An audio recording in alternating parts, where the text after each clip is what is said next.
Polisi tetapkan 2 tersangka dalam kasus pendudukan lahan milik BMKG di Pondok Aren, Tangerang Selatan pada Senin 26 Mei 2025.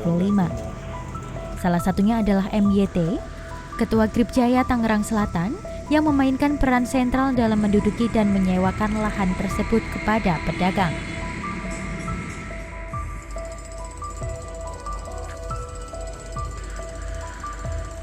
Kepala Bidang Humas Polda Metro Jaya Kombes Adi Arisyam Indradi menyebutkan penetapan tersangka dilakukan setelah pemeriksaan terhadap 17 orang yang ditangkap pada Sabtu 24 Mei 2025.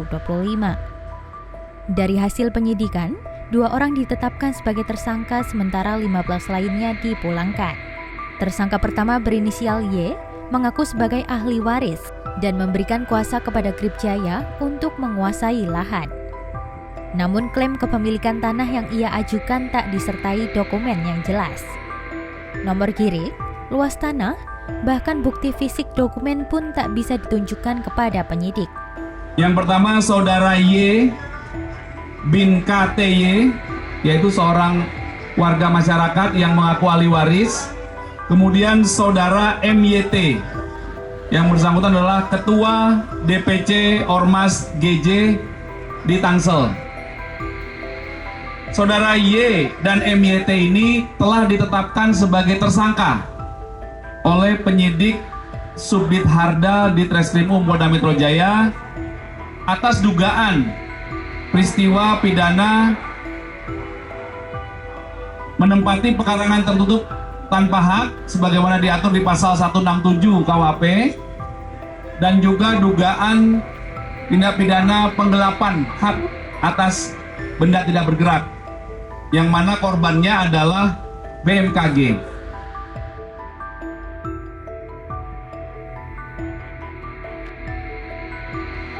Sementara itu MYT selaku Ketua Gripjaya Tangerang Selatan bukan hanya memerintahkan anggotanya untuk menduduki lahan BMKG, tetapi juga secara aktif menyewakannya ke pedagang. Tawarin adalah lapak modal. Yang nawarin siapa? Pak RT. Dia buka lapak di sini. Isinya kami dari Pak RT. Kemudian apakah ada sayuran atau mungkin hewan kurban? Di mana sewa bulanannya diserahkan ke siapa? Pak Yani. Siapa Pak Yani? Saya nggak tahu sebagai wakil. Gimana Pak? Banten ya. Pak Yani namanya. Tarif sewa yang dipatok pun fantastis, mulai dari 11,9 juta rupiah untuk pedagang makanan hingga 22 juta rupiah untuk pedagang hewan kurban. Dulu saya memang biasa dagang di sebelah sana dulu bekas RSUD itu lama, saya puluhan tahun. Pindahlah saya ke sebelah ini sekarang menjadi soccer ya, mini soccer. Nah saya kan nggak ada lapak karena saya udah biasa di sini puluhan tahun. Kebetulan saya kan kenal sama anak-anak ormas ini dan saya lihat lahan ini kan ada kosong. Saya bertanyalah sama mereka. Siapa?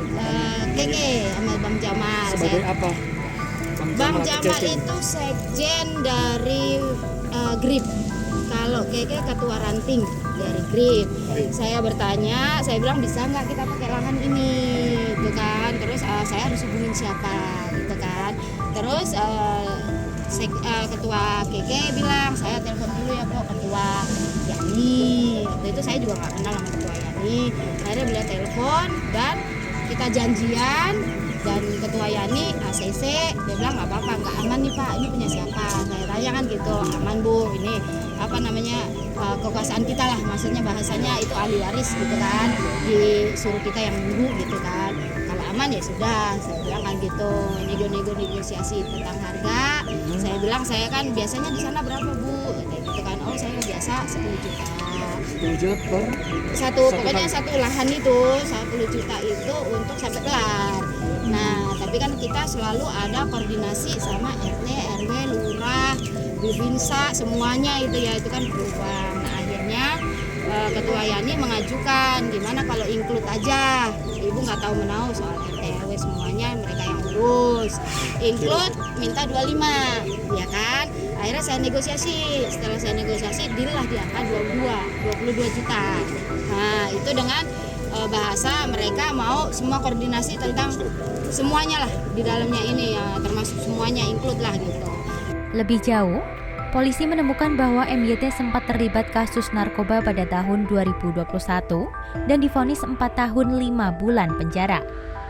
Ia juga terbukti positif narkoba saat diperiksa pada kasus terbaru ini, dengan hasil urin menunjukkan kandungan amfetamin dan metamfetamin. Kemudian setelah dilakukan pendalaman oleh tim, kemudian dilakukan cek urin, hasilnya dari 17 orang tersebut, 16 orang negatif. Kemudian 1 orang atas nama saudara MYT, yaitu Oknum Ormas GJ, Ketua DPC Oknum Ormas GJ Tangsel, itu hasil urinnya adalah positif. Urinnya mengandung amfetamin dan metafetamin. Atas aksinya, MYT dan Y dijerat dengan pasal berlapis, termasuk pasal 167 KUHP tentang pendudukan pekarangan tanpa hak, serta pasal 385 KUHP tentang penggelapan hak atas tanah. Dalam prakteknya, Gripjaya menggunakan warga sekitar sebagai tameng.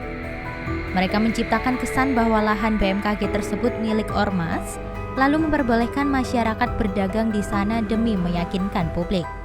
Padahal, lahan tersebut sah dimiliki negara, lengkap dengan sertifikat hak pakai atas nama BMKG. Dari hasil evaluasi Operasi Berantas Jaya 2025, modus seperti ini umum digunakan ormas-ormas serupa. Selain disewakan ke pedagang, lahan juga dimanfaatkan sebagai area parkir demi keuntungan pribadi. Di sini. Ini pasar malam. Oh.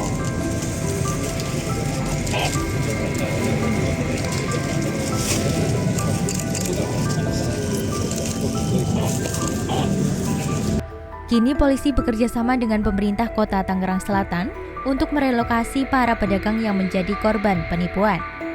Namun untuk pedagang hewan kurban, mereka masih diperbolehkan berjualan hingga selesai perayaan Idul Adha, mengingat kompleksitas pemindahan ratusan ekor hewan.